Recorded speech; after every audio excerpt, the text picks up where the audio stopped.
भारत में दलित समाज अगर कल तक दक्षिण टोले में सिसक रहा था तो आज भी वो पूरब में हंसता खिलखिलाता समाज नहीं गढ़ पाया। मतलब तब खिसक रहा था, अब भी हाशिए पर खड़ा। पूरब टोले की ओर टकटकी लगाए देख रहा। तकरीबन 20 करोड़ की ये आबादी आज भी शादी ब्याह में घोड़े पर सवार होने की जंग में शामिल है। आज भी गांव की मुख्य सड़क से बारात निकलने का संघर्ष देख रहा।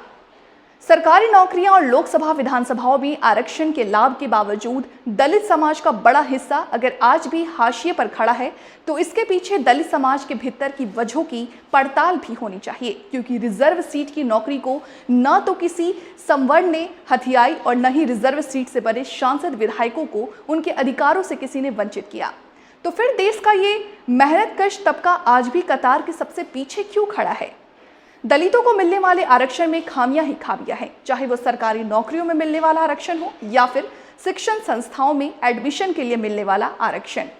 लोकसभा विधानसभा चुनाव में मिलने वाले आरक्षण के ढांचे में भी बुनियादी खराबी है। इस ढांचे ने दलित समाज के एक छोटे तबके को संवर्ण खांचे में तो जरूर डाल दिया, लेकिन बाद में दलितों के बीच पैदा हुआ यही संवर्ण तबका दलितों का शोषण बनता है।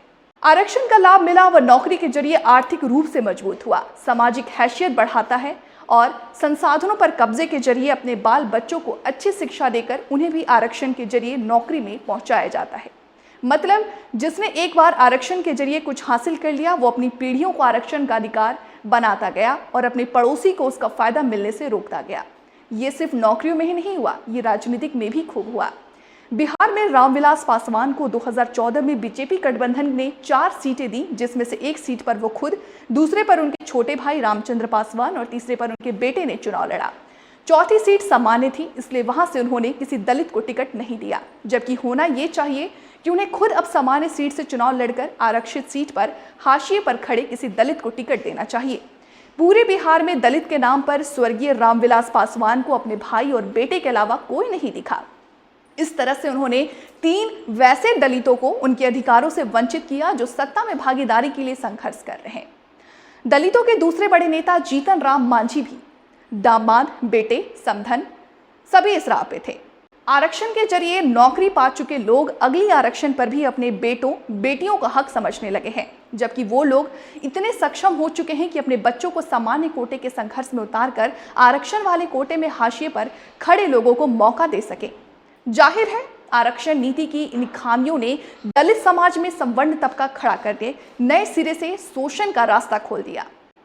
डॉक्टर राम मनोहर लोहिया ने अपनी कुछ किताबों में पंडित जवाहरलाल नेहरू और डॉक्टर भीमराव अंबेडकर के संबंधों का जिक्र किया। वो लिखते हैं कि बाबा साहेब को देखकर पंडित नेहरू खड़े हो जाते थे और हाथ जोड़कर उनका अभिवादन करते थे, लेकिन बाबा साहब कभी भी नेहरू के देख करके कुर्सी को खड़े नहीं होते। आपको बता दें कि ये वो दौर था जब जातिवाद आज के मुकाबले कहीं ज्यादा था।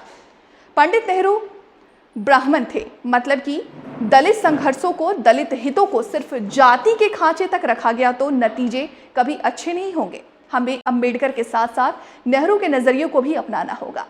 दलित संघर्ष की सबसे बड़ी त्रासदी है दलित समाज की ठेकेदारी। सियासी ठेकेदारी कर रहे कुछ नेताओं ने अपने परिजनों को दलित सियासत की सत्ता दिलाई और बड़े तबके को हाशिए पर खड़ा कर दिखाया। यही काम ज्यादातर दलित सामाजिक संघर्ष के ठेकेदारों ने भी किया। दलित समाज में खड़ा बौद्धिक वर्ग भी दलित ठेकेदार ही बना रहा। इन तमाम लोगों ने मिलकर के इस प्रगतिशील वर्ग के खिलाफ माहौल गढ़ा, जो लोग गैर दलित वर्ग से होते हुए भी दलित हिस्सों का संघर्ष खड़ा कर रहे हैं।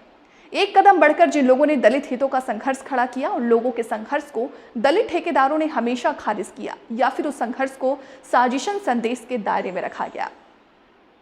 ये ठेकेदार तबका दलित संघर्ष की पूरी ठेकेदारी अपने कब्जे में रखने की साजिश करता रहा और देश का बड़ा दलित तबका हाशिए पर धकेला जाता रहा।